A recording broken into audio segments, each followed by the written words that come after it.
All right. Good afternoon, everybody, and welcome to our YouTube live stream.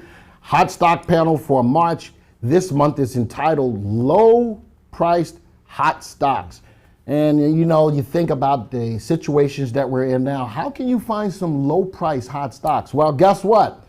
Because we have VectorVest, we're in a situation where it wasn't as hard as we thought that it could be to find those low price hot stock. Man, try to say that 10 times really fast. My name is Glenn Tompkins, senior instructor here at VectorVest. I will be your host this afternoon.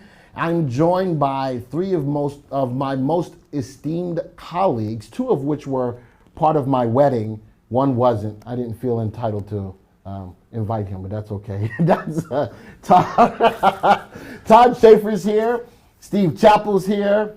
Jim Penner's here, and before they go to talk about their stocks, they will give a brief introduction of who they are. But I'm always glad to be accompanied by the people who are in our department, the education department. We try very hard to provide you guys with the best use of the VectorVest software. So, what it's all about with the hot stock panel, we go through every month. There's a theme every month. This month, it's about low price stocks that are hot stocks. But it's all about trying to find what's out there to effectively use the software. And a lot of great ideas are found in these presentations of stocks that you never even heard of. And some that you may have heard of that will give some confirmation of maybe you should still be in the stocks or look for better opportunities to manage the stocks. So it's going to be a lot of fun. There will be a lot of banter. Jim is the king of banter. He is the king. He's the banter king. But we're going to have a lot of fun. But you're going to learn about a lot of different stocks as well. VectorVest, in case you're new to here, one, thank you. If you are new, thank you for all being here. Number one. Number two, VectorVest is a software that's been around for 30 years or more. We are a stock analysis and portfolio management system. And for those of you who are brand new, you will get an opportunity to take advantage of this software if you like as well. But what we're going to do is use the power of the software to present to you some hot stocks to take advantage of or to take a look at. And if you are new, don't forget to like our page, actually subscribe to our page. Trying to get up to 10,000 subscribers. We're getting closer and closer. Joey, how many subscribers do we have right now? 9,300 and change. So we're trying to get up to 10,000. The only way that can happen is with you guys. You guys talk to other people who may be interested in the market, get them to our page, get them to subscribe, and they will be privy to this information. And guess what? They'll get alerted to the next time we have anything live on YouTube. All right. Jennifer is here. Hi, Jennifer. We can see a lot of the chat that's here. So Jen is one of our social media people. She's in the room. Everybody say hi to Jen. All right, not here, but everybody in the room because you can see each other's chat. Look at Marie. She's up 65% since October. Somebody, is that what Maria says? Hi, Steve. See, oh, she's talking to Steve, so that's why you saw that. But no, that's okay. I saw the 65%. That's awesome since October 16th. That's huge. That is huge. So, ooh wee. What? No, you're not saying it right. You know, it's not. It's ooh wee. That's what you say. I'm trying to get that to go viral at some point. Thank you for putting that in there. I forgot all about that real quick. It sounded kind of like a dying donkey. It didn't sound like a dying donkey. Not at all. So if you like what you see here, subscribe to the page, comment, and like. And after these videos get posted, let us know what you felt about them. Joey is in the background. Say hi, Joey. Hi. He's our producer. He's the guy that's in the background making sure that all of the technology is working. But he goes through, he posts these videos. Go out to the videos once they're posted, comment on them. Let us know if you liked it. Let us know what you didn't like, and let us know, give us some information on some feedback that you would like to see. There we go. I'm a little earlier than I'm supposed to be, but I'm fine. I'm right on it. That's a rarity. That is a rarity. And no, Ciborium is #I, not eyes, #I on MTI, just so that you know that's something that's running amok. I don't know where else you could run except for amok on the internet. So there we go. All right. So with that, we're going to start with my picks. Now that we've got that all out of the way, My name is Glenn Tompkins, senior instructor here at VectorVest. I've been with VectorVest, and about 4 days ago, it's been 16 years. So I just made 16 years, and I love doing what we do here. So that's just from my own personal perspective. What you're going to see now on this screen is the 10 stocks that we're going to talk about today.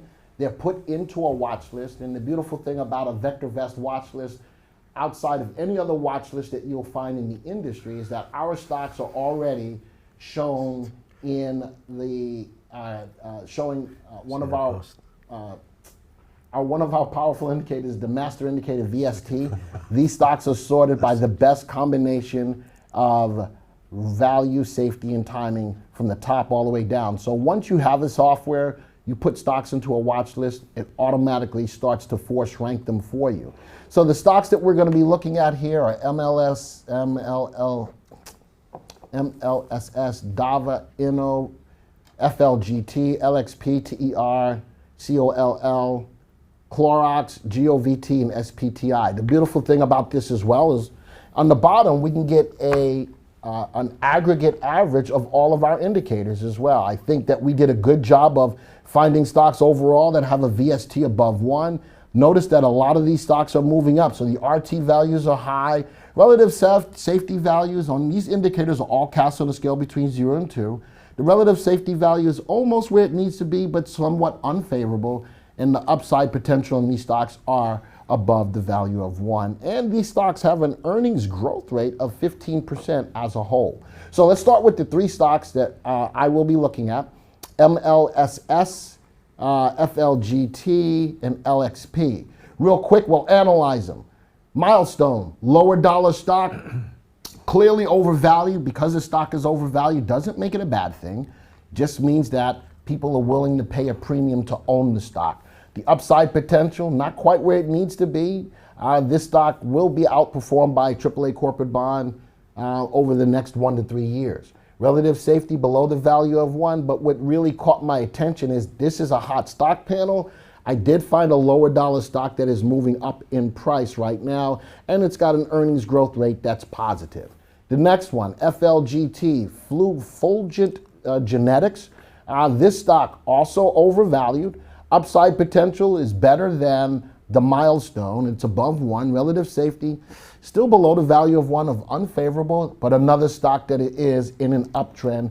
Look at the earnings growth rate, 43%. And the last stock we'll look at is LXP. This stock happens to come in undervalued, good upside potential. The safety is slightly below the value of 1, but again, another stock that is in an uptrend with a good earnings growth rate of 22%. So many of you may know about some of these stocks, but may not. So let's go take a look at the graphs of these stocks. I'm going to go over to the graphs tab, and let's start off with Milestone.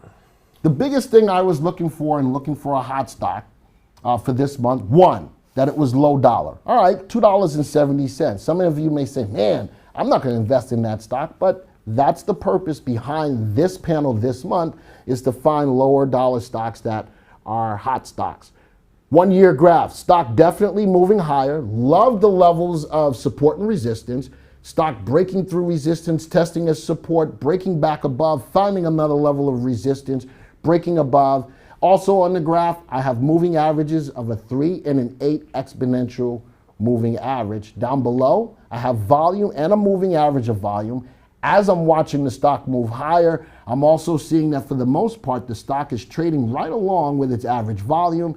And earnings is the engine that drives the stock's price higher. Earnings were not so good a year ago, and they're getting gooder. Yes, I said gooder. They are getting gooder, much gooder than they were 1 year ago. But that's a positive thing. As the stock's price is rising, you want to see rising earnings. So as I look at this stock, looking at the 3 and the 8 exponential moving average, with today's activity, the stock hitting a new high. Now, what does Milestone do? Milestone is a company that looks at injection technology, and going on with what's happening with the coronavirus, as the virus antidote or cure gets set out there, you're going to need an injection process to possibly inject people with the antivirus, or however you want to call it, the cure, blah, blah, blah, blah, blah. You need a needle. So this company is ideally, whatever, this company is ideally in the space of trying to come up with better injection processes. So it's used for the medical, the dental, cosmetic, and veterinary industries. And the process is they're looking for precise, efficient, virtually painless injections. Now, if any of you who are afraid of injections, well, this is a company that's in your corner trying to put together an injection system that's virtually painless. So what I like over the last year, stocks price moving higher, earnings getting better. I'm going to put this on a 3-month graph real quick. Love the bounces off of support and resistance.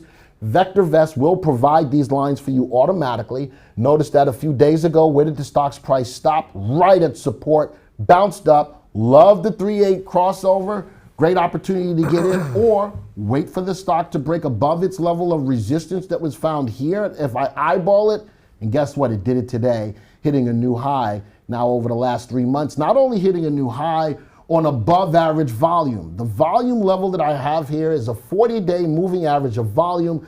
I love the pops when they do pop with above average volume. Why? Because volume is conviction. So not only is the stock's price going up today, it is doing so with some, what's the word? Some chutzpah. Yeah, I like that, with some chutzpah.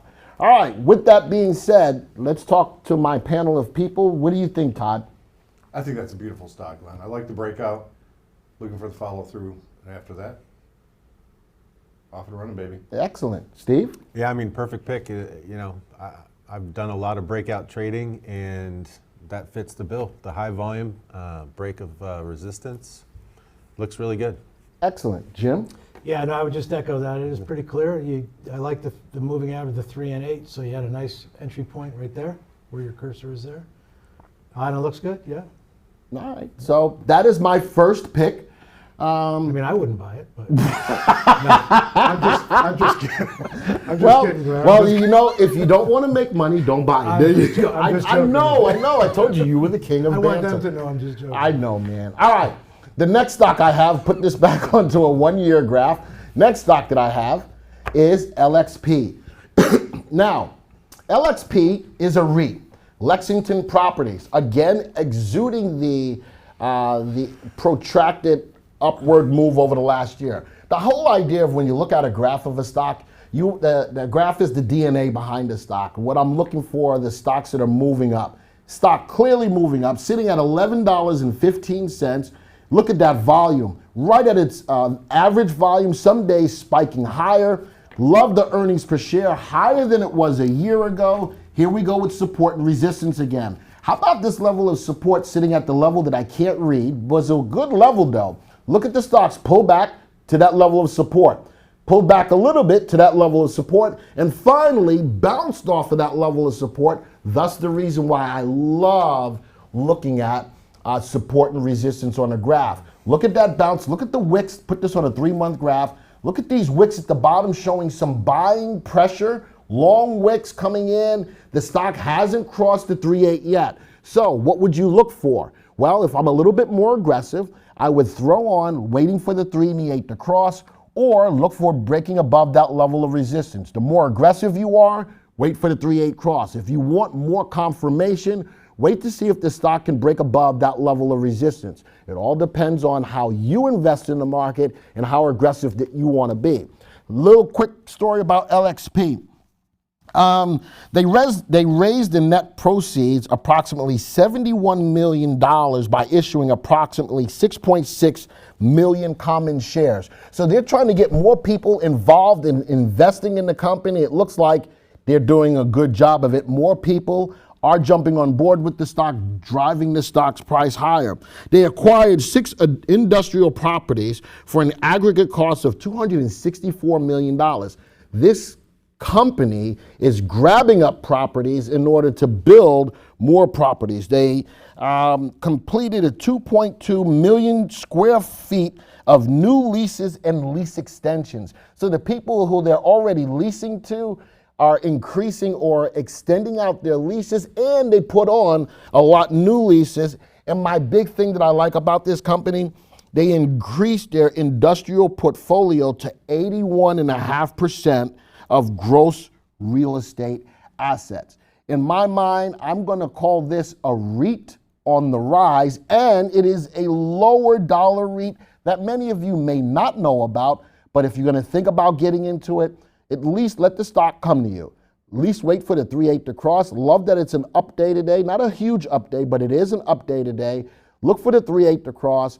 I think the 3.8 does a great job when a stock is trending. Look at this. Even when the stock pulls back, the 3.8 holds you in the stock. But when it crosses to the downside, that's a great opportunity to get out. It crossed, bounced off that beautiful level of support, rising up. Look for that 3.8 or wait for the break above resistance. All right, Todd. It's an interesting pick because the REIT sector, I would say, is a risk-off sector, right? And so you see a lot of money flows in there, but you picked a low-dollar stock that has a pretty good growth rate, right? What is it, 22%. And that's shown right here. So I'm liking that. It's an interesting, if we get more rally off the bottom and we rotate out of safety, that might be an exposure for you. If you would, snap a horizontal line right above those highs in early February. I'm seeing a little resistance level down. Right in there, yeah. So we're right at that resistance level. So I might build this position, as it advances. And then of course the high that you mentioned before. So a lot of this one for me would depend on whether or not we see some kind of rally and rotation out of safety. Excellent. Steve? That's perfect. I'll build right off where he left. He beat me to it. He drew the exact That's the benefit line. of going first. I know. He drew the line I was going to draw. I would say buy it above, maybe 12.5 cents above This one? said resistance line. This one or the one up top? No, the one that we just drew. All right, 12 cents higher than, actually, would you go 12 or 5? 12.5. 12.5 cents above 11.28 might be a good entry price. What is that high, Glenn? The high, though, is sitting at, hold on, 11.81. We're not that far off the high. The reason I would still do the 12.5 here, even though it's, generally traders apply that rule to stocks that are over $30, simply because there seems to be the propensity for a good amount of indecision around that level.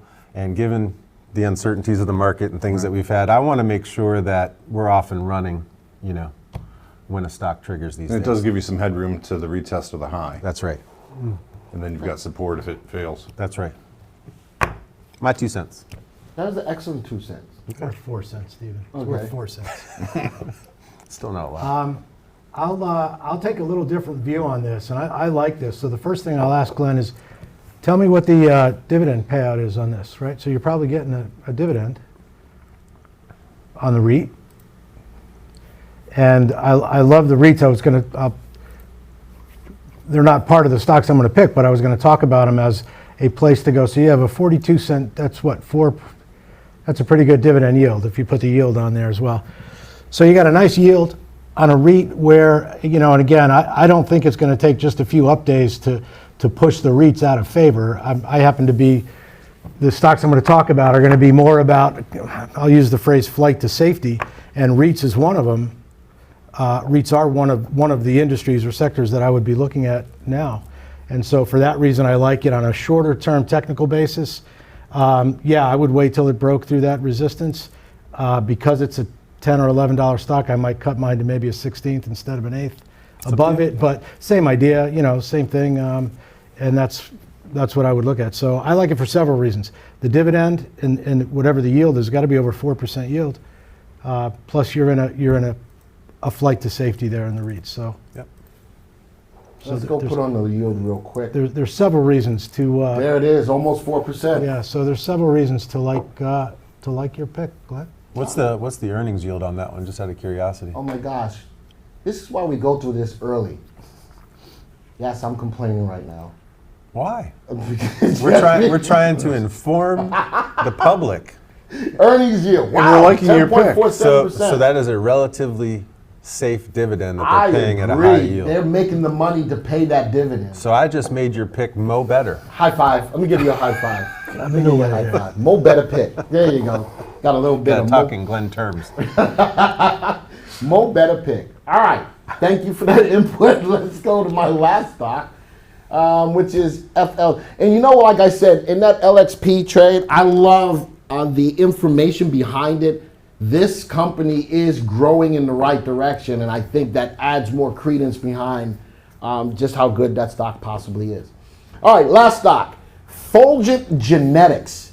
FLGT, same kind of scenario over the last year, moving higher. A little bit more jaggicity. Yes, that's a Glenism. A little bit more jaggicity than the other stocks that I just showed. But again, looking at these levels of support and resistance, breaking above and below, gives you a good sense of when the right time is to buy. Love this level of resistance, broke through, put this and love the earnings per share.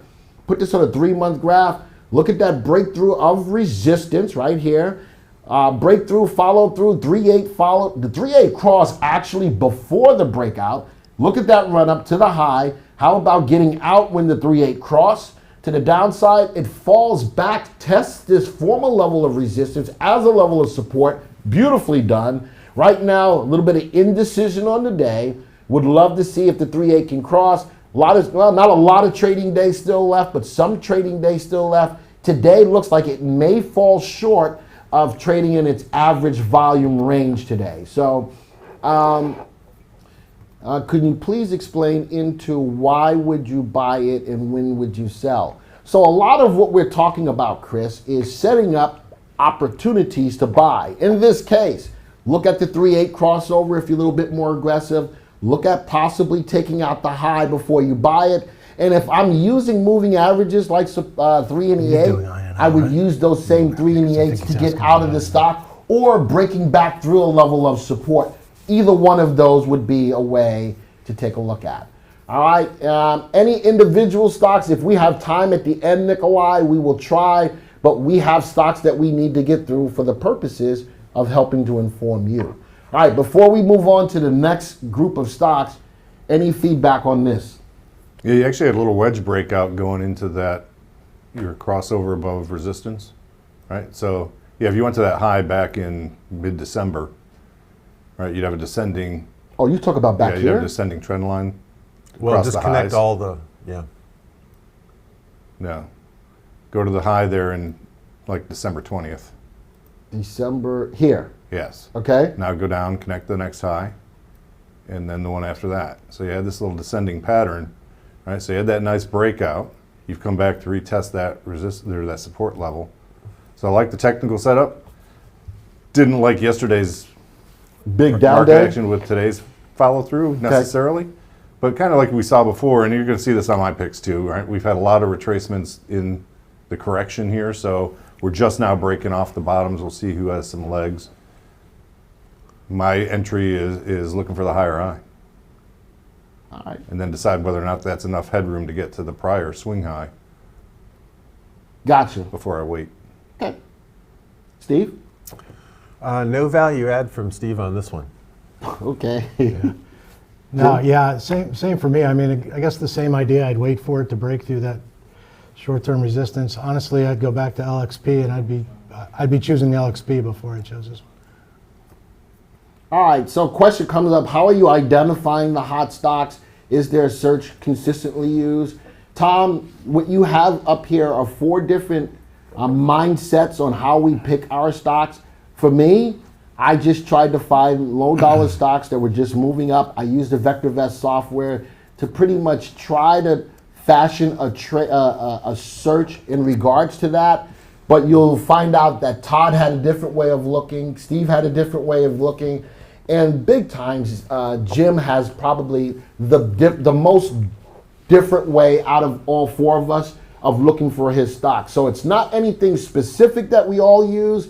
We are all different in the way that we invest, and we use a lot of that knowledge to find the stocks that we are currently talking about. But you basically wrote a custom unisearch for yours, yes? Yes, I tried to write and then I adjusted and kept adjusting until I found a search to find exactly what I was looking for. And that's the power, again, of the VectorVest software. I can do a lot of things to hone in on what I was looking for. So stocks that were below $20, that had an RV of higher than 1, looking at earnings growth rate, I made the search to try to make that happen. All right? Yep, and then just cherry pick from that list. Yes, So there- it was a lot of cherry picking. It was a lot of cherry picking. and that's the beauty, is you can customize the tool to work how you like to work. And so I'll show you how I like to work here in just a minute. All right, so what I'm going to do is I'm going to go back to the watch list. So those are the 3 stocks that I was looking at. The next person who's going to be up is going to be Todd Schaefer. He's going to give you a little bio about him before he gets into his picks. Thanks for reminding me. You're welcome. Told you I'd tell you in a minute. So, my name is Todd Schaefer. I've been with the company now. I'm working on Lucky 13, so hired in just after Glenn. I'm the coach, or one of the coaches of the Successful Investing group, so hopefully you can come talk to me there, as well as you'll see us do presentations all over the platform. So with that, let's talk about how I approach this market. 'Cause first of all, the context was, right, this was thematic. We were looking for low dollar stocks that were likely to pop, right? And so typically that means a growth stock. So let's start by looking actually at a market timing graph, and let's take the context of kind of where we are. So everybody knows we've been living through this correction, right? Fast mover, lots of volatility. And what happens in these corrections, these sell-offs, is by definition, broadly, the market has sold off, right? So trying to find stocks that have uptrends established in that kind of environment is pretty slim picking. Glenn did a great strategy of the week last week talking about the market levels being oversold. Our indicators at their bottoming levels indicate an oversold market, and so be kind of ready for some kind of a rally. We've had a mixed bag here of rally over the past 3 sessions, today being the 4th session, right? So there's some opportunity here, although we're also seeing some inconsistency here. We had a big down day yesterday, right? So where are we? Is this the bounce? Is this just a relief rally bounce, or is this the beginning of some kind of explosive move? Well, sometimes those things take a little time to develop. So those who are most aggressive gunslingers were buying in on that first big hollow green candle, right? And then maybe licking their chops on yesterday. Meanwhile, those who were waiting for, say, the green light in the price column or the primary wave change haven't moved yet, and so they're saying, well, I'm glad I haven't because I'd like to see this thing develop a little bit more. So the approach I want to take is one of looking for new leadership coming off the bottom. If you just run the VectorVest bottom fishing searches, they're fantastic. And those searches generally rely on stocks that have a fundamental strength, RV or RS, or both, or VST score, with a low RT score. In other words, stocks that have good fundamentals that have been beaten down in that correction. And it takes a broad market approach in that it says, okay, it's down, but it's because it has good fundamentals. When the broad market rallies, these stocks are likely to garner interest. And so they'll rise with the broad market. Well, it takes the broad market to make that successful. On this approach, the approach I'm going to take, I'm going to look for sectors that are performing well off of that low. So a kind of more focused approach, looking for new leadership, because that's what happens in the correction, right? Looking for who's at the top of the list in the correction isn't where you want to go. You want to see who is taking new leadership coming off of the correction. Okay, so before we leave this graph, just count back. How many days off of the low are we? How many did you count, Glenn? 3. 3. Whew. Okay. Wow. So it's interesting. When I started looking at this yesterday, I'm looking at a big down red candle, right? So the movement off of that low was muted yesterday, and it's really interesting to see how that has reversed itself today. So let's go over to the Unisearch tool, and I'm going to lean on a delta search for sectors. I like to use sectors because it includes multiple industries. And let's build off of the 10-day RT delta. So there's 2 ways you can do this. You see a 10-day price delta and a 10-day RT delta. My go-to is RT, but it occurred to me that with only 2 days off of the low, I might have been smarter to use the price delta. That looks for the percentage change in the sector's average price, right? So the RT delta is looking for the change in the sector's RT value over the last 10 days in this case. But we're going to modify that. Let's change the time frame from 10 days to 3 days, right? Because that's coming off the low. So who's accelerating? Which sectors are accelerating off of the low? Let's run the search. And this is right up to this minute, right? So the first thing I want you to notice is the first column after sector is the 3-day RT delta. That's how much the delta value has risen over the past 3 days. When I ran this search last night, that was in the single digits, right? So just the explosive move today has had a real impact on those values. And so, yeah, an explosive move off of the bottom really starts stirring things up, right? So this is kind of one of those things you would want to track and monitor to track what's really coming to leadership. In the contraction, it isn't surprising that you would see utilities and REITs at the top of the list, right? The risk-off kinds of approaches, right? Consumer staples. Those are the sectors that you would think would come to the top of the list, right? And they have, so we certainly have money pouring into those sectors.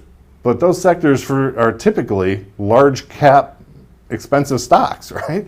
So my comment to Glenn was, you found one that was low price, which was kind of cool in that sector.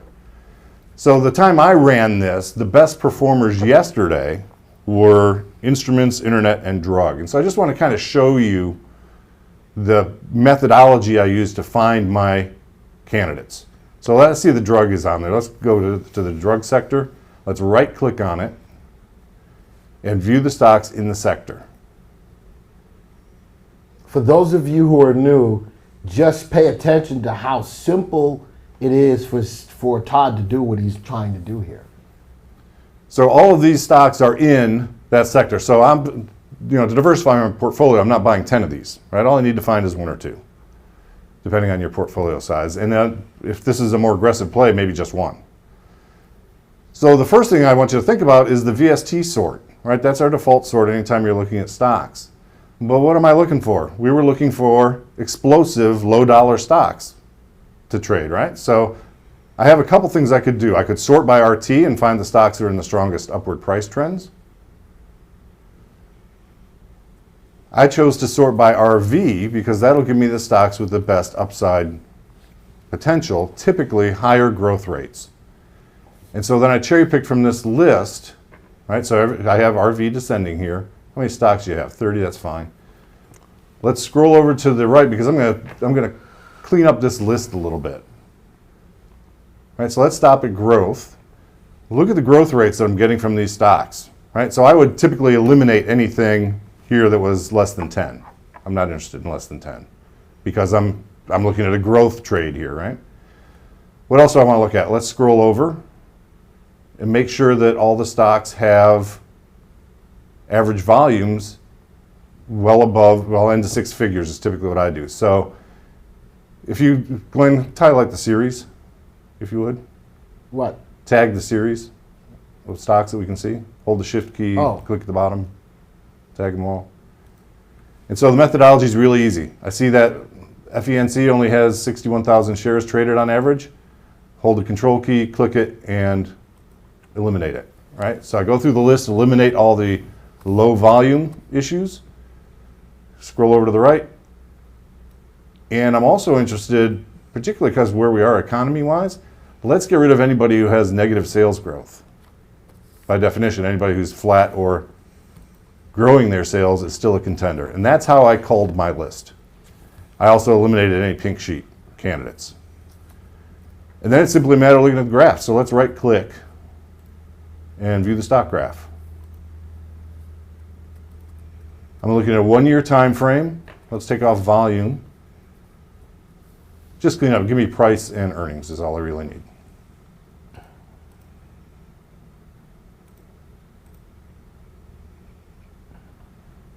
And I'm sorry, add a 40-day moving average. I lied to you. Aye.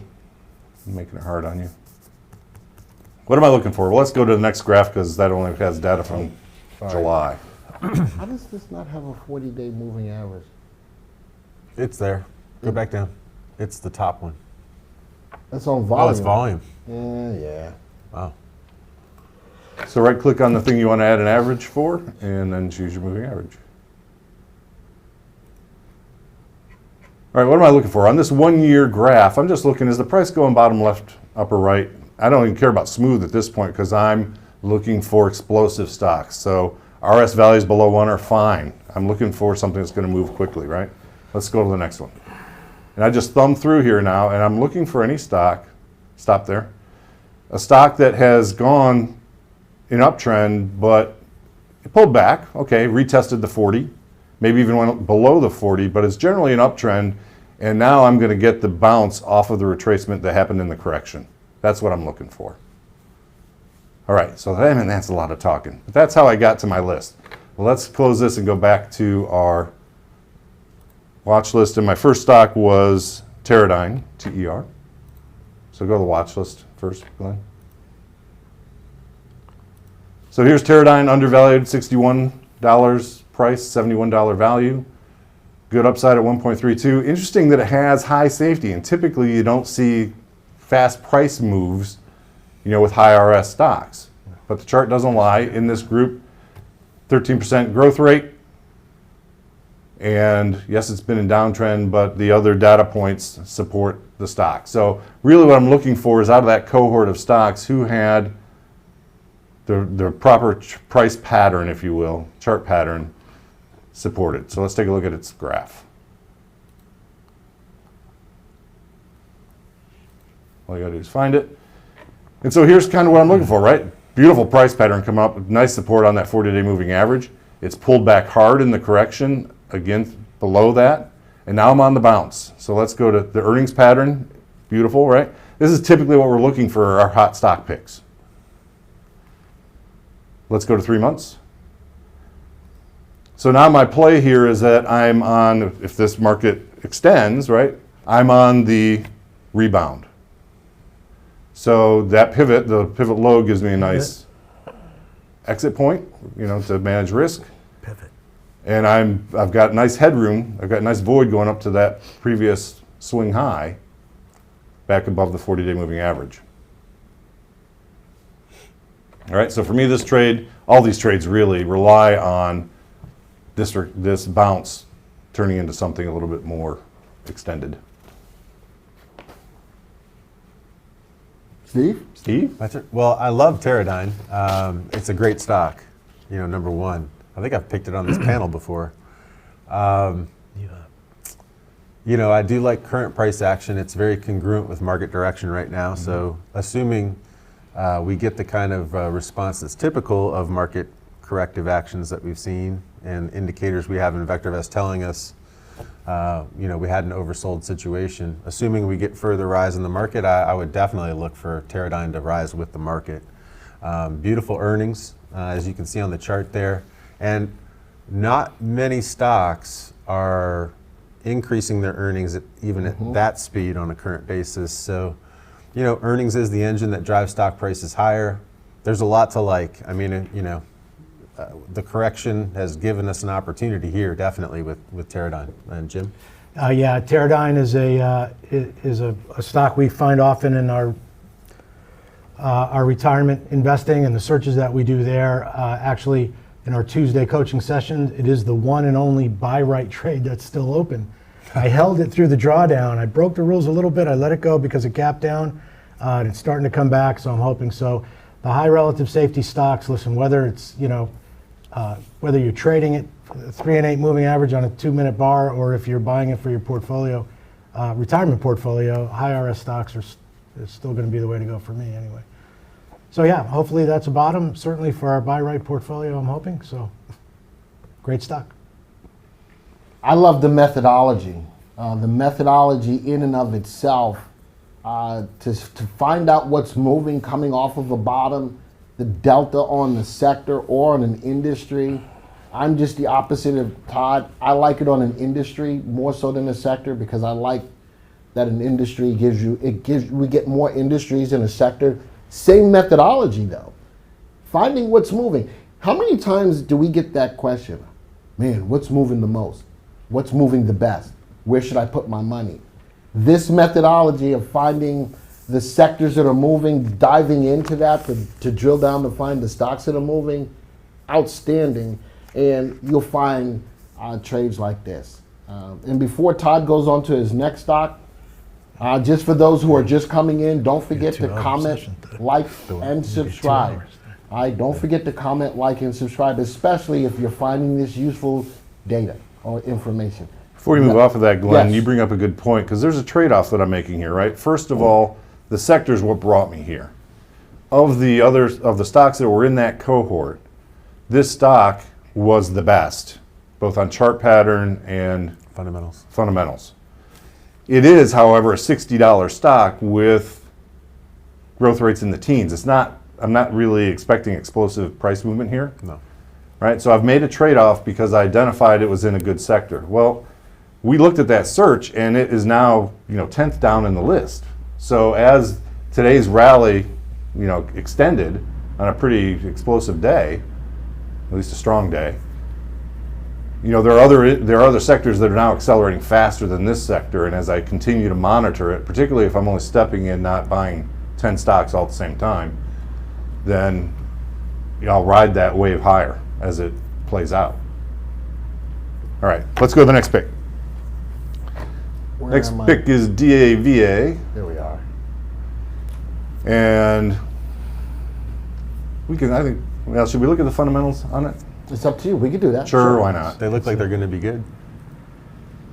So $52 stock, undervalued with a value at 98, right? RV strong at 1.6, and the RS right at 1.0. I mean, 400ths of a point. We're not going to quibble. In a pretty strong uptrend currently, buy rated. Now here's something I'm liking, right? 37% growth rate. That's more to my liking. If you scroll over to the right, let's check our volume, particularly when you're cherry picking a list, right? You want to make sure that you have good average volumes, and that in this case, I was looking for positive sales growth as well. Now, if you're a trader and you're just playing price action, do you really care about sales growth? Well, no. But so I'm taking a more prudent kind of slant at this exercise.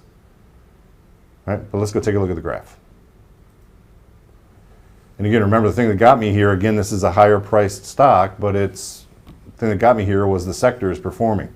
The entry here is interesting, right? We came back, we've tested that 40 several times, it's still in trend, but really consolidating during this. It's actually been pretty resilient to the downdraft. Yeah. So this one, I'm showing you the resistance level at the prior congestion, and so I'm looking for the breakout above that for my entry. Earnings are softening up here a little bit, but they're still trending higher over the year. We've slipped 50 cents. Right, so I prefer not to see that, but they're still making money and they're still growing their sales. So I'm willing to take the bet on that, and let's see if we can get the breakout. Steve? Yeah, so to build on what Todd's saying and just say it from a slightly different angle, what takes care of the reduction in forecasted EPS is the breakout of the stock price, right? Mm-hmm. So you don't love the pare back of the forecasted EPS pattern, but with breakout of price, I think this is more of a trade than the Teradyne. None of these are investments in theory. Yeah, this is definitely more of a trade. And if you go back to the watch list, I think somebody was saying earlier, looks like long-term investing. When you look at the RV and RS combination of this stock, I know in a blink of an eye, just looking at those two numbers, that what you have here is a very favorable, aggressive investment. You have high upside potential with the RV well above 1 at 1.63. That's one of the higher numbers you'll see in the whole database. Tends to top around 1.7, 1.8 when times are really good, which they're not as good as they have been, right? So that's a very high number. And then the safety rating is kind of where you want it to be if you're an aggressive trader. You don't want a safety rating of 1.4. You're willing to give up a little bit safety, realizing it's good to have some kind of a safety net in most occasions, particularly for new people that are just getting involved in investing or trading. So I think it's a great looking stock from an aggressive standpoint, and the breakout on price takes care of the action. Jimbo. Yeah, well, if you go back to the graph, it's really the same idea with a lot of these stocks, given where the market is. I'm still going to wait for it to break through. That probably, is that the last close, or what is that line up there? It's not the last close. That's the high. We just drew a level of resistance. Yeah, I mean, Go 3 months there, Glenn. I'd put a buy stop above that somewhere. I wouldn't buy it, and I got to be honest, where that is now, it's retracing a little from that resistance. I might even short it, but as a trade, until I found maybe some support. But Yeah, good. A good trading stock. It doesn't always have to be to the upside when you're trading a stock, but or you could sell an iron condor against it. It's looking pretty good. I will say this, That's a different because class. it's come up actually a couple of times now in the last couple of stocks. I'm gonna go on the defensive for relative safety here and say that you can get explosive blast offs with a high RS stock, and you can trade a high RS stock, even if you're doing it short term. So I gotta fight for my RS. I might actually do the skip strike butterfly on that one. You could do the Wow. skip strike butterfly. Skip Yes, strike yes. butterfly. Yeah. That's another day. Yeah. Okay. You know what I like about it? Even though earnings is softening up a little bit, as Todd said, it's still higher than it was 1 year ago. I do like that it's forming its own another level of support right here, which was a really good level of resistance as it broke out. Stock is sitting in a channel. I like that. Put this on a 3-month graph. I like the bounce off. Look at that. Boom, boom, boom, boom.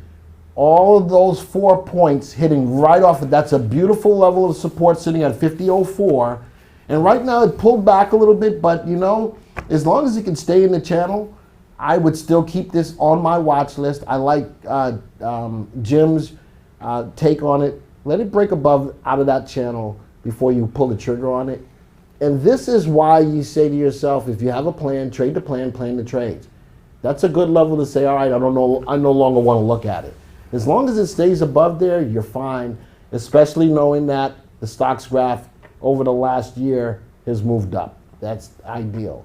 All right, real quick, the live video will be available as recording, so be sure to subscribe to the channel so that you get notified when the content is posted. And thank you for posting that, Jen. I've seen a lot of people ask, is this being recorded? And yes, it is. And as long as you subscribe to the channel and you hit the bell icon, you will be notified when the video is available for you to view. But again, on that stock, I like it. Steve pointed out, RV was above 1, RS was below 1. That is the epitome of what an aggressive stock is. Somebody who's looking for upside potential, but willing to give up a little bit of risk. So right on board with that. Yeah, Glenn asked a good question, the other Glenn. What other Glenn? Glenn W. Oh, Glenn, okay. The sell rating worries him. Well, remember where we are, right? We're 3 days off of the low of a correction. So a lot of stocks that have good fundamentals have been beaten down, have sell ratings, and you're getting in very early before they've reestablished trend. So this is a more aggressive entry to be sure. The benefit of that, if you want to think of it that way, is that pivot point, right, where the stock pivoted and started rising off the low, that's a natural support level that gives you a stop loss level to protect the trade. I think the sell would have been on Teradyne though, right? Yeah, it was. Yeah, not on this one. Yeah. This has a hold probably. Yeah. Fair enough, but broader point, bottom fishing, you're buying sell-rated stocks or hold-rated stocks often before they've demonstrated an uptrend. They're bouncing, and you're just trying to get in early. So if that's not you, then that's fine. You can wait for a green light and a buy rating. That's fine.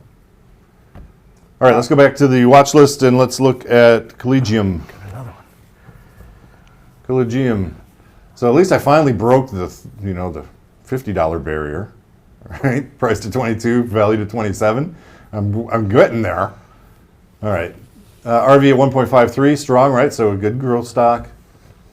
RS below 1, so I got a little bit more volatility. Kind of trading flat at the moment, hold rated. Earnings growth rate at 40%, even though that it's only 97 cents at the moment. But if you keep scrolling, just make sure that we have average volumes that are acceptable. Yep, and sales growth. Not rocking the box here, right? But it's positive. All right, so that in mind, let's take a look at the stock or at the chart.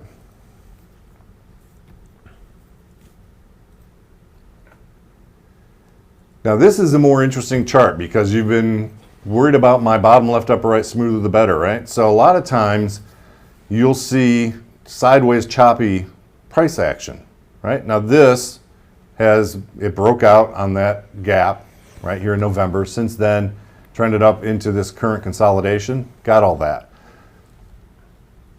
Traders often like sideways choppy price action, right? Because there's an opportunity to buy the low and sell the high.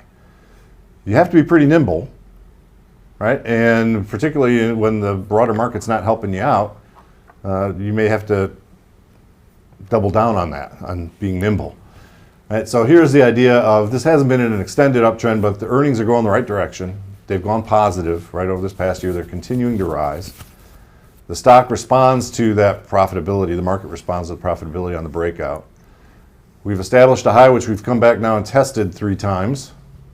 So that gives me a natural breakout level for continuation on this if the market continues to follow through. So what, 2 of my 3 picks are all waiting for a breakout, but there I have it, right? They were in leading sectors, and so if that sector play continues to move higher, then they're good candidates for me. Over. Over. All right, so you know, it could be worse. You could have been saying, I would have bought this 6 days ago. At least now you're saying, hey, these are stocks to get prepared to buy. You know, it's easy to look back and say, yeah, this was a good buy back then. Here again, there's not much value add I can do. I think you've done all the legwork, and break of the channel certainly is required here. Yeah. I'm a little concerned in that it spent so much time trying to break out on all of this abundant good news expressed by the bottom line and the forecasted rise in earnings. But you do have lower highs coming into the flattening piece there. To me, it means it's just a matter of time. Now, that matter of time might go on a lot longer than we'd like. But eventually, I think, given good market conditions, this could finally break through. Yep. You like the higher low, but today's pullback on an up market day is a little bit concerning. That's what I mean. They're struggling here for some reason that's not being expressed by the tape. You know, right. So that concerns me a little bit. I roger that. I'm with that too. I'm with that as the earnings are rising, expediency. The engine that drives the stock's price higher, something ain't being told. It should have been breaking out through, but it keeps stopping right at that level of 24.82. It's really got to break above that before you pull that off. Shoulda, coulda, woulda. Think of it as pent-up demand. Yeah. When it finally breaks out. They very well could go up like a rocket. Yeah. Then again, maybe not. It's got to break through first. All right, with that, let's keep it moving. Steve Chappell is the next one. Steve will tell him a little bit about himself before he gets into his stock picks. All right, excellent. So my name is Steve Chappell. I'm the Director of Trading Systems Development here at VectorVest. I've been with VectorVest now, I'm going on 19 years.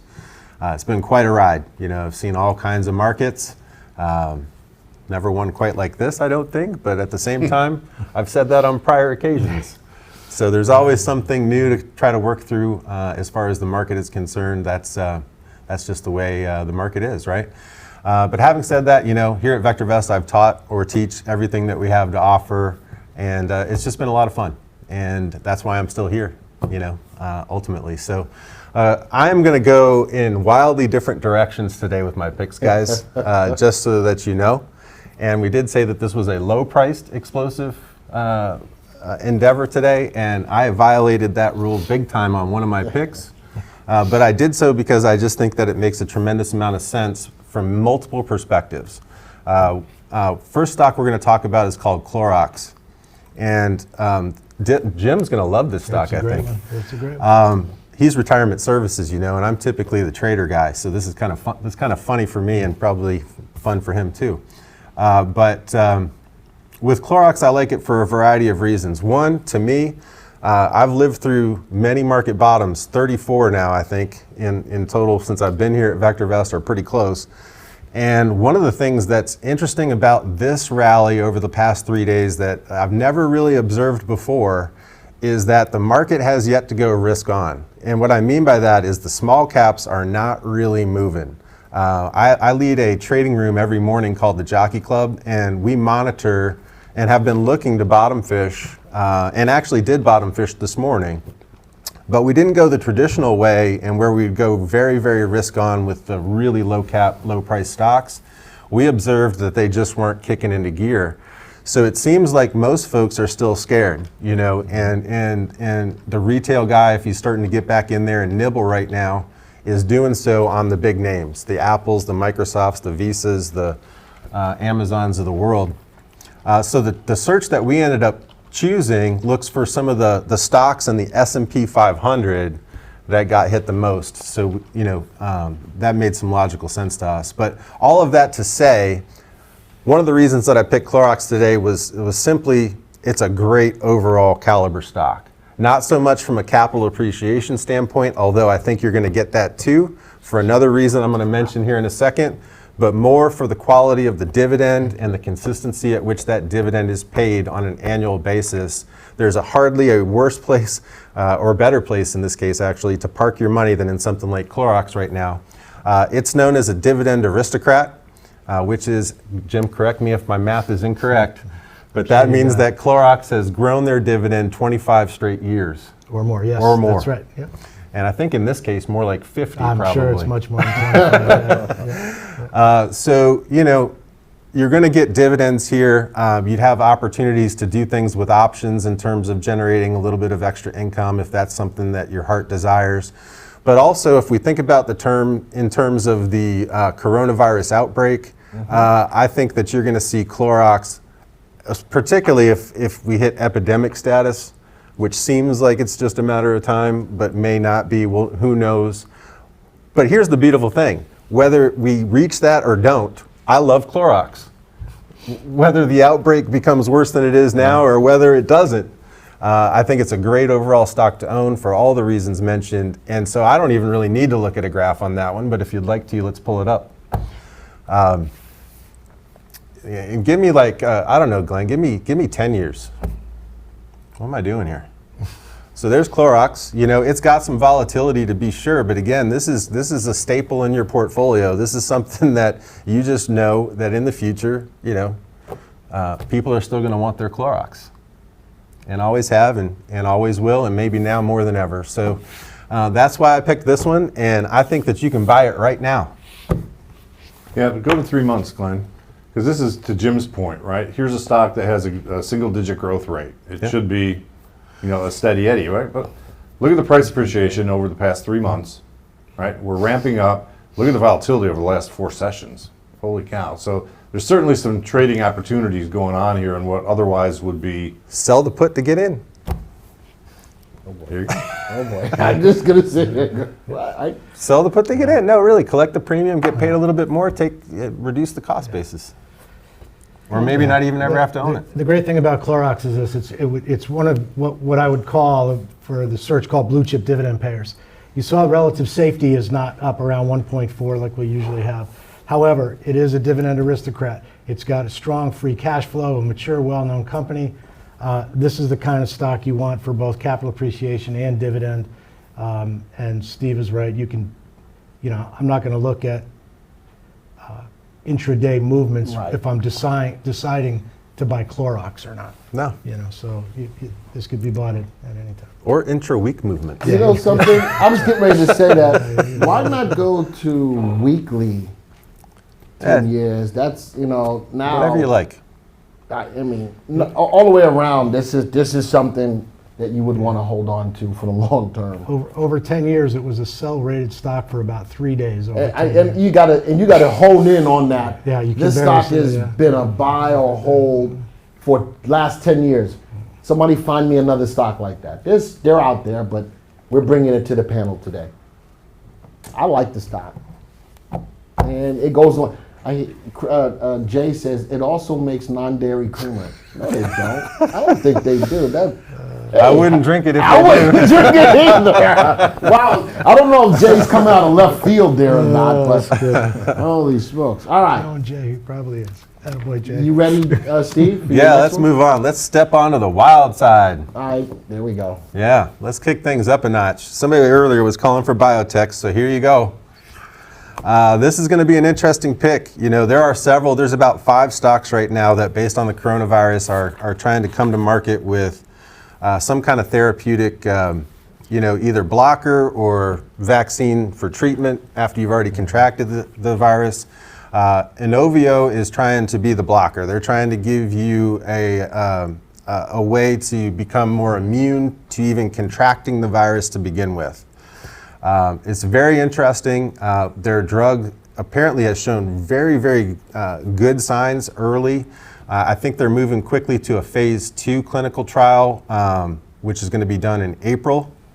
And it's starting to catch fire here over the past couple of sessions. So first things first, what I want Glenn to do is right-click on the stock, go to View Stock News.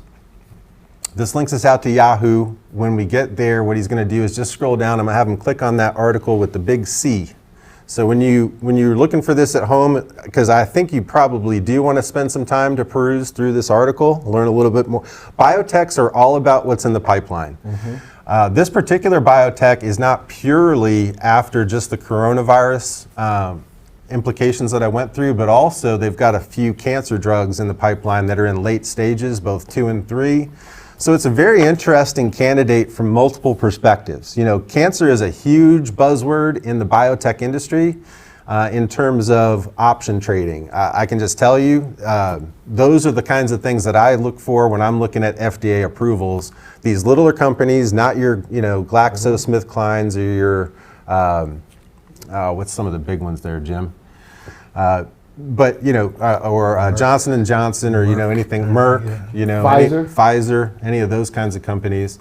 You're looking for more of a stock that's make or break. I do like the idea of options here as a potential to mitigate exposure and not be as in tune with the intraday volatility that you're likely to see here.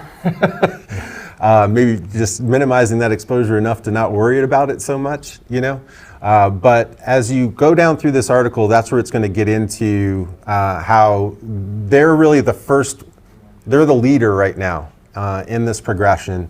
And so if we close that out, again, there's like a C. When you go down to the Yahoo News feed, there's like a C next to that article that I had Glenn click on. There's some great info in there.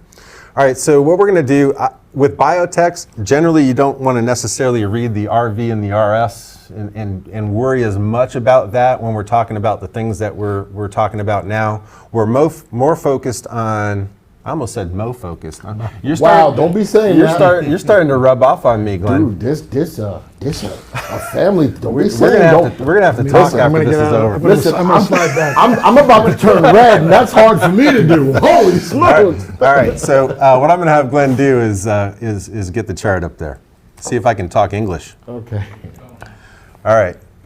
So we're going to go to INO. There it is. Okay.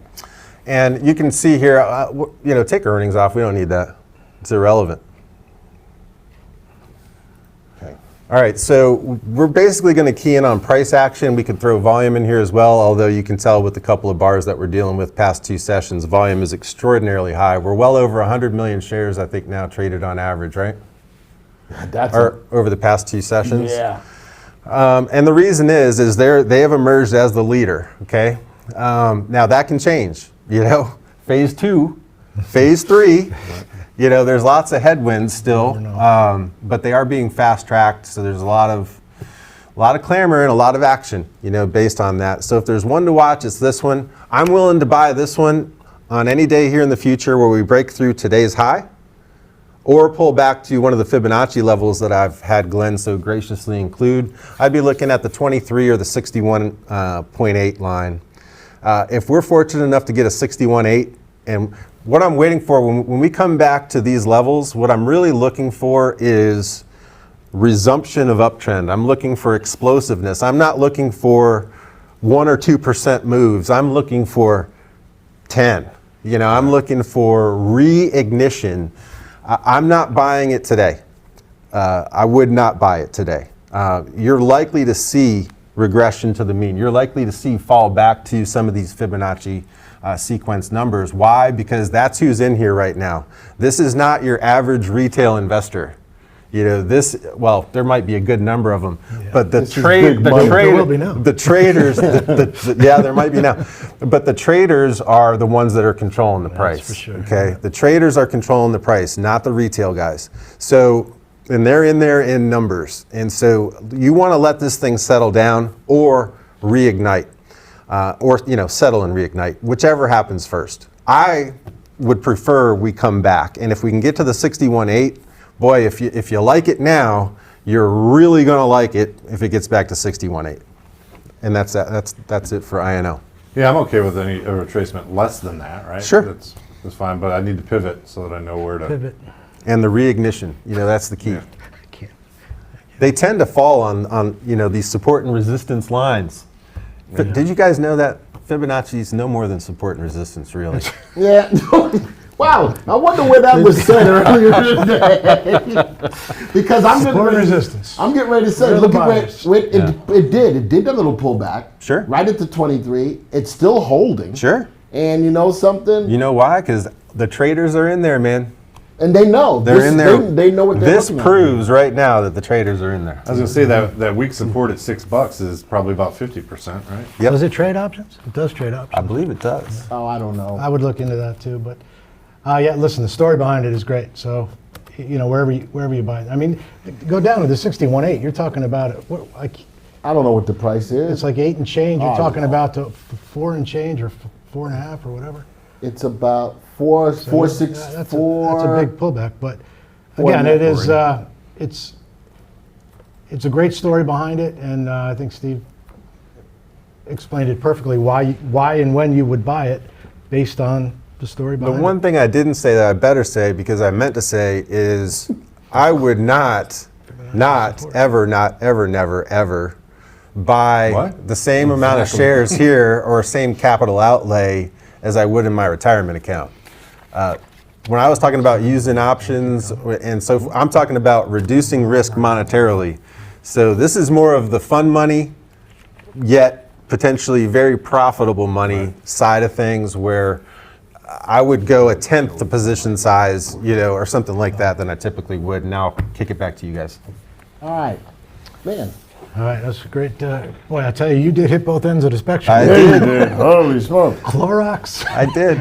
And remember, I love when it. it comes down to I love Clorox, don't drink the creamer. And I'm going to put myself on timeout And now. then Having done that. What is that, the caution cone? Yeah, that's Steve's got the caution that's the cone. cone of caution on Inovio. All right, so I'm going to go back to the watch list. Jim Penna is up next. He's going to talk a little bit about himself before Very little. he starts with his stocks. Very little. Jim, what's Hello, your favorite everyone. color? My favorite color is Where do green. babies My come favorite from? color is green. All right. Anyway, thanks everyone for being here and spending the time with us and staying with us. My name is Jim Penn. I'm the manager of retirement services. I've been here also for about 13 years.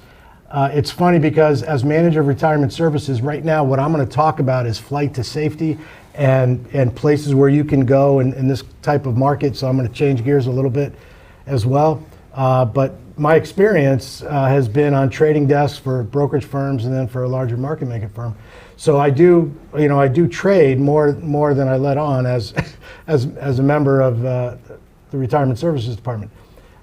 Couple of quick questions. Somebody asked earlier, I think it was Gordon, do you guys put on any of these trades yourself? Do you own or trade these? And I'll speak for myself, and I won't speak for these guys, but I'm pretty sure I know the answer is that yes, we do. A couple of the positions that we talk about, I've had in my own portfolio. I know you guys have too. Just so you guys know, we're not just randomly picking stocks and trading stocks. But I saw that earlier, and I wanted to comment on that. So I'm going to go through my two stocks here, and they're going to be very different from what our usual hot stock panels talk about. They're the last two on the list. They are both ETFs. Glenn, if you want to highlight those last two there, GOVT and SPTI.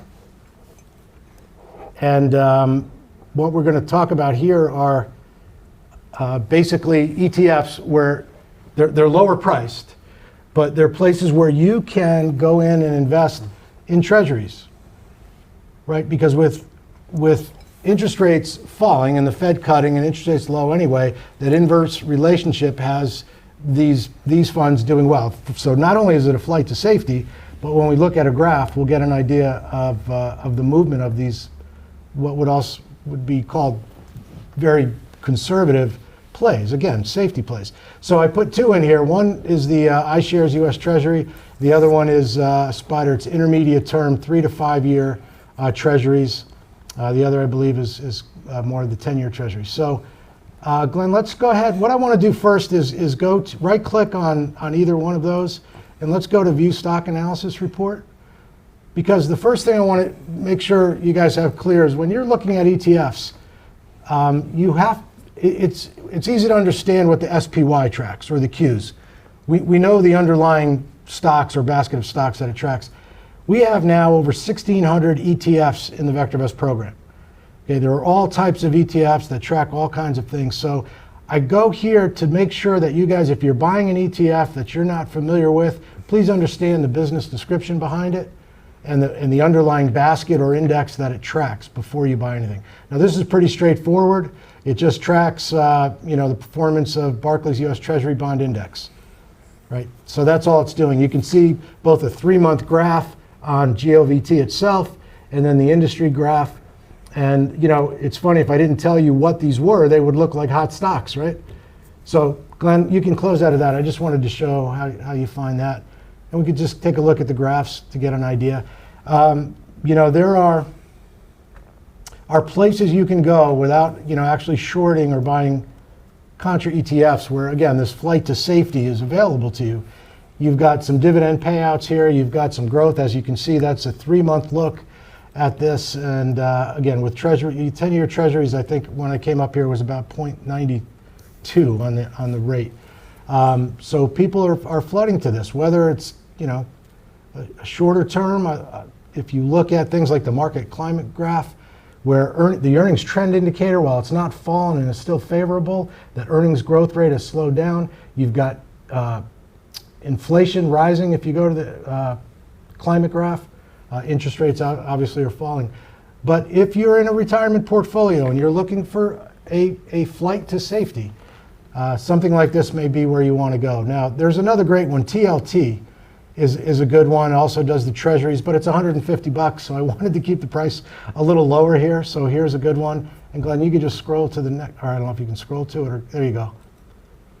All right, I have a few graphs up here. I'll start with XLU. The other is utilities. We talked about utilities earlier. If you look at the top sectors right now, utilities are there. So it's another great place to generate income with a lower interest rates. Through dividends, you can scroll down, Glenn. I'll just show these. All the idea or the concept or narrative behind all of these stuff, you can scroll down the graphs, I mean. Oh, okay. Are all the same. The narrative's all the same. This is the TLT I was talking about. This one's $150-something per share. And so, I went with the lower one, but it does the same thing. It's fixed income treasury. It's, I think, the number 4 ranked industry currently in the program. And so 3 of the stocks I'm showing, right, again, if you didn't know what I was showing, look at the relative timing, look at the price pattern on these things. You might think it was just a stock from one of the searches we've talked about. So a great place to go in. I talked about utilities. Steve, who had LPX? Who had LPX? Todd had LPX. The REIT. So that was a great one. No, I as well. did. That was Oh, LXP. you did. Why are you taking credit for what you didn't do? Somebody had a Todd? REIT. It was like hours ago. Somebody had a REIT. And so that falls in there as well. So really my take today on hot stocks is... You want me to go to the next one? Yeah, you can go to the next one. I forget which one I had. Here's another one, just the same idea. This one actually, BSCO, is actually corporate bonds. So it's fixed income, not the treasury, but this is corporate bonds. And so you see there is this flight there. And again, if you look at some of the bigger picture on what's going on as earnings come up for the next round, we already know companies like Apple and Microsoft are already saying this virus has hurt earnings. So just something to consider. If you've got cash or you've got positions in your retirement portfolio and you still want them to grow, you want some dividends, you want some safety, these type of ETFs, this fixed income treasury ETFs, I think are a great way to go, along with utilities as well. So XLU was, I don't want to go through 5 different stocks, but XLU might be a place that you can go as well. And that's really it. It's just that kind of that that safe haven if you're looking to get there. The other thing I like about that is we often forget that there's a capital side of bonds, Yeah. right? Yeah. We all worry about the Yeah. yield is so low. It's like, well, okay. Yeah. I saw somebody on CNBC yesterday or the day before, can't remember his name, but yeah, that was all he could talk about. He even thinks late in the year, could be the best place to be. Yeah, yeah, it's hard to predict, and again, it's not your 2-week swing trade here, but if you look at again the bigger picture, the 30,000-foot view of what's going on, again, it is a more prudent, conservative outlook on it, but something certainly to consider. Having any 1 or 2 or 3 of these, as a safe haven in your portfolio might be a great way to go. I'm going to start off real quick. If you look at all of these, and Jim's perspective from the flight to safety, every single one of these. Go and scroll down a little while you're talking. Yeah. The control panel. Yeah. As I'm looking at, dividends is not on. Do you want me to put dividends Yeah, on? I just want to show you. You're also going to, that's the whole idea behind Let's go put that. Let's the add utility. I'm sorry, I didn't mean to parameter. interrupt you, but Well, you did, and that it To the is. yield. I did mean it. I just was trying to be polite. Look at that dividend, $1.91. Show the yield, Glenn. You want the yield? Yeah. All right, we'll do that too. Add parameter. Again, I could walk through 20 great utility stocks to own, but the XLU for what we're talking about here is just good. Got just about a 2%, just under a 2% yield. I am loving the stocks that were on these. I don't think anybody, for the most part, talks about this kind of stuff. No matter where you look, everybody's focusing on stocks, and it is what it is. But I love the mentality of, wait a minute, folks, why not look at the ETF? I love that you looked at the stock analysis to get a better picture of what it looks like before you jump on board with it, what the industry looks like over the last 3 months, what the stock looks like, or the ETF looks like over the last 3 months. But just look at each and every one of them, a 40-day moving average, simple moving average on these as well, and they're nicely above. Look at, with the coronavirus going on, look at what's going on with this stock. It's been kind of resilient to the pullback in the market. Dude, what else would you like to have? That's awesome. More. That is, and being able to bring this out. Look at that. A little bit more, resilient to the coronavirus. Resilient to the coronavirus. Well, not as resilient, but hell. I said hell, sorry. And it's getting ready to bounce above the 40-day moving average. That's utilities, a little different. Oh, that's a utility. Sorry. But look at those treasury ones that he showed. They were able to withstand that big pullback during the coronavirus scare. So I wanted to start off that way. I wanted to get my little 2 cents out. Anybody else want to add to? Already did? Okay, there you go. So with that, that's everybody's picks. Go back to the watch list. I think Yes. that You okay with that? for the Can I take 2 seconds? no, I just while you're back on the watch list. While you're back on the watch list, real quick, for those who might be new, relative value and safety, you see our flat 1. That's how we there's no fundamentals on the ETFs. That's why you see relative value and safety at 1. Just to be clear, in case anybody was wondering about that. And also growth rate, earnings per share. We don't calculate that for the ETFs. I just want to throw that out there. I love the stocks that we came up with today, starting from the low dollar stocks that I gave, looking at the equity curve, looking at a different methodology by looking at the sectors. Todd brought that to the table. Steve brought to the table a good tried and true stock with Clorox, and then went off the reservation, but with good reason why he did. And being able, from a technical standpoint, look at where to get into the stock. Bring it out again. Wow. That INO trade is an interesting trade, but a lot of times nobody's going to bring that to your attention. Nobody's going to bring that to your attention. And then this man right here always brings the retirement side. No matter what goes on in these panels, no matter what the theme is, he always brings a retirement feel to help even those people who are in retirement to get in the right stock. So I love the panel. Thank you guys for all being here. You guys were awesome. We do have a link. Joey, can you put it in the room? I know I have it, but can you put it in the room? There's a link for any of you who are brand new, who are not subscribers to the software. Joey's going to type a link in there where you can subscribe to the VectorVest software on a trial for 99 cents. For 99 cents. All right? I ain't going to say no more than that except for it's 99 cents. You're going to get free one-on-one training to help you get started. We have model portfolios powered by exclusive automated trading systems, unlimited world-class analysis of over 19,000 stocks globally, accurate market timing signals and guidance, and if you are a subscriber, you know how well our market timing guidance was prior to the coronavirus breakout. And a couple of other things that we do here on YouTube tomorrow. We have Trending Thursday, where I do a live presentation on what stocks are moving in the market, and we look at the news stories, we look at the power of the VectorVest software that you just saw today on a live YouTube presentation. We also have a live presentation every Thursday at 11 o'clock on Facebook. Patrick France talks about our mobile app. He supports the mobile app. Every person who has a subscription to the software has access to the mobile app, and many of you don't even realize it. Patrick France every Thursday at 11 o'clock walks you through how to use the mobile app. If you know someone who would enjoy this panel, please feel free to share it. What did you do, Joey? Oh, please feel free to show it. Share it. All right? And if you're new, don't forget to subscribe to the channel, like the channel. And with that, folks, we're done. Hopefully, for those of you who are new, you found it informative. You found it fun. You know what I like about what we do? We're not stuffed shirts going, hey, well, Steve, what do you think about stock? Well, I think the... And then Jim goes, oh, I know, I'm retired. Forget all of that. We kick off our shoes a little bit. We have a little bit of fun. But that's, you know something, the more fun we make it, the more relaxed you are.